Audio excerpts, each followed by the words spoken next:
त्याच्यामुळे आज माझी विनम्रपणे भारताच्या प्रधानमंत्र्यांना विनंती आहे की तुम्ही 3-4 गोष्टी बोललेल्या आहेत. प्रचंड अस्वस्थता लोकांमध्ये त्याच्यामुळे झाली आहे. लोक पॅनिक झाले कारण का देशाचे प्रधानमंत्री होते. त्याच्यामुळे एक भीतीची भावना लोकांमध्ये आली आहे. त्याच्यामुळे आपण एक ऑल पार्टी मीटिंग सगळ्याच पक्षांना आपण जसं बेलगामच्या हल्ल्यानंतर एकत्र झालो होतं ती पुन्हा ही वेळ आली.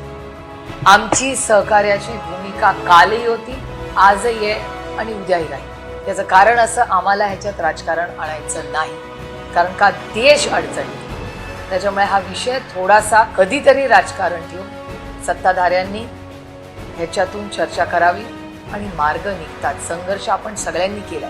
कोविडच्या काळात आपण सगळे एका व्हायरसच्या विरोधात एकवटून लढलो. तुम्ही आर्थिक परिस्थितीतही लढू, पण त्याच्यासाठी या भारताला सत्य कळलं पाहिजे. प्रत्येक भारतीयाला काय परिस्थिती आहे ही कळली पाहिजे, एवढीच आमची अपेक्षा.